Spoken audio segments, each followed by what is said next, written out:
दहिवडीच्या पंचक्रोशीतील उपस्थित सर्व मतदार बंधू आणि भगिनींना एक नम्रतेची विनंती करण्यासाठी आज या ठिकाणी या सभेचं आयोजन केलेलं आहे।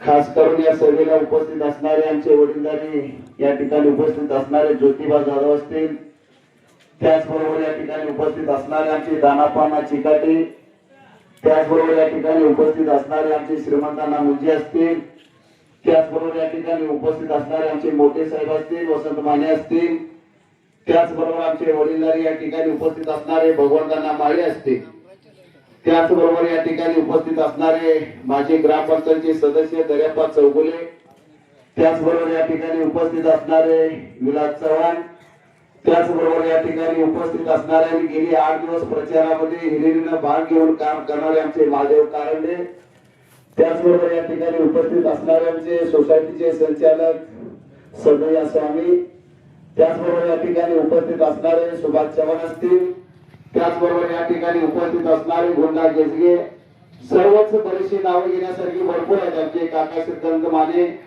त्याचबरोबर सिद्धांतवर उपस्थित असणारे चौगुले, त्याचबरोबर जगावर उपस्थित असणारे आमचे मार्गदर्शक आणि शिक्षक सोडवशी सर, त्याचबरोबर या ठिकाणी उपस्थित असणारे दरिवडची गावातील सर्वच मतदार, माझे वडीलधारी मंडळी आणि मोठ्या संख्येने जे पाठिंबा देऊन माझ्यासाठी अविरतपणे कष्ट करत आहे ते सर्व तरुण मित्र, या ठिकाणी उपस्थित असणारे आमचे वडिलांचे सहकार्य आणि कायमचे आम्हाला मार्गदर्शन करणारे अण्णू, सर्वांची नावं घेतल्यासारखं असं समजतो, कुणीही राग मानायचं कारण नाहीये।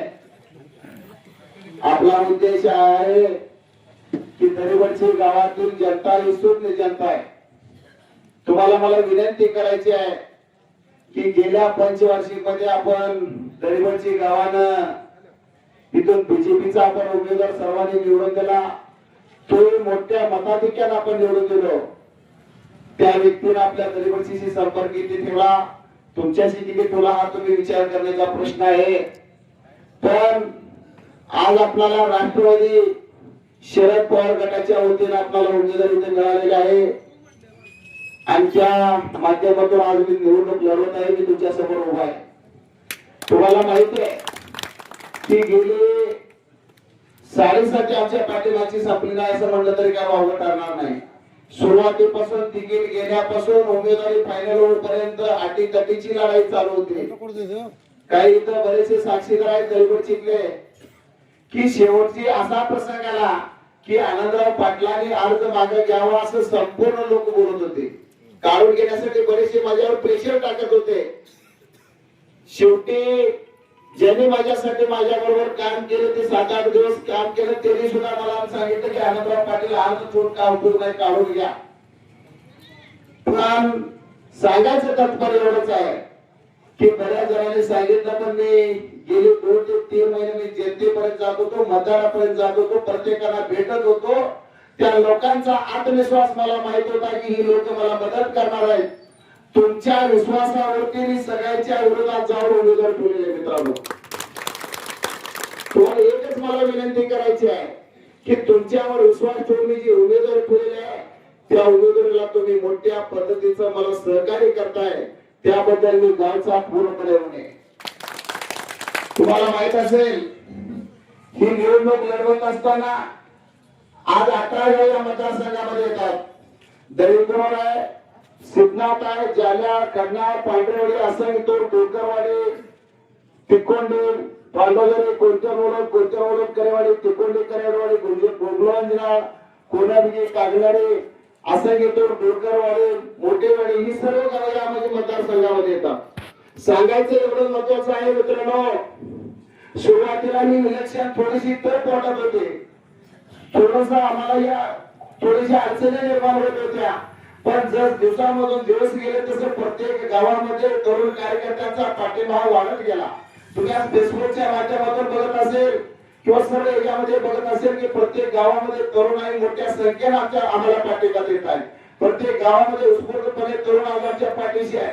तरुणांनाही समजलं की बाबा कुठं कुणाला म्हणजे आपण काम केलं तर आपलं म्हणजे माणूस आपला माणूस आहे, या माणसाच्या पाठीमागे लागलं तर निश्चितच आपलं काही ना काही कामं होतील. ही तरुणामध्ये एक आशेचा किरण आहे आणि तो आपण पूर्ण करण्यासाठी, या गावचं इज्जत राखण्यासाठी, या दरेवरचीचं गाव जिल्हा परिषद मध्ये नेण्यासाठी सर्वांची गावाच्या जनतेनं कुठल्याही पद्धतीचा पक्ष गट न करता तुम्ही सर्वांनी दरेवरची गावा हे माझं घर आहे. तुम्हाला एवढंच विनंती मी करतो, घरामध्ये भांडण असतील तर होण्याच्या आत राहू दे. तसं ही दरेवरची माझं घर आहे. आपलं जे काय वादविवाद असतील ते आपल्या घरामध्ये आपण ठेवून, दरेवरची हा मुलगा तुमचा मी मुलगा आहे, मला तुम्ही सर्वांनी टाकून न देता गाव एमए करून एक मताने मला निवडून द्यावं अशा पद्धतीची विनंती सर्व गावकऱ्यांना करतो. मित्रांनो, बोलून तितकं थोडंच आहे. परत एकदा विनंती करतो, आज प्रचाराची ही शेवटची सभा आहे. प्रचाराची सांगता येतं या ठिकाणी होत आहे. काही कारणास्तव संजय काका येणार होते, पण तिकडे उंदीला सभा असल्यामुळे तिकडे गेलेले, त्यामुळे ते इकडे येणार नाहीत. तेव्हा आम्हीच ही सांगता समारंभ करण्याचा निर्णय घेतला. तुम्हाला सर्व दरेवरची गावातील सर्व जाणकार मतदारांना मला परत एकदा विनंती करायची आहे. ही एकच वेळ आहे आपल्या दरेवरची गावाचं नाव जिल्हा परिषद बोर्डावर नेण्यासाठी. ही एकच संधी आहे. मी त्यासाठी आपल्या गावच्या इज्जतीसाठी मतदारांना तुम्हाला एक विनंती करतो, तुम्ही कुठल्याही पद्धतीच्या कुठल्याही आमिषाला बळी न पडता आपल्या गावाचं नाव लौकिक करण्यासाठी तुम्ही सर्वांनी एक दिलानं एक जीवानं सर्वांनी आपल्या घड्याच्या चिन्हासमोरील बटन दाबून मला मोठ्या संख्येने निवडून द्यावं अशा पद्धतीची मी तुम्हाला विनंती करतो. मित्रांनो, तुम्ही निवडून देणार का नाही? कारण दरेवरची त्या सर्व मतदार दरेवरची असतील, बाकीच्या इतर गावांमध्ये या दरेवरची गटातले जे तरुण मंडळी आहेत त्यांना मी विनंती करतो की तुम्हालाही असं वाटलं पाहिजे की दरेवरची कारण आम्ही आनंद पाटलाला दिलेलं मत हे वाया जाणार नाही. तुम्हाला मी आज शब्द देतो, प्रत्येक मतदाराला वाटलं पाहिजे की आमचं दिलेलं मत हे आनंदराव पाटलांना आम्ही जे मत दिलंय ते म्हणजे तुम्हाला अभिमान वाटेल अशा पद्धतीचं कार्य मी तुम्हाला भविष्यामध्ये करून दाखवतो. एवढंच बोलतो आणि थांबतो. जय हिंद, जय भारत. ताज्या बातम्यांसाठी पाहत रहा संघर्ष माझा जत.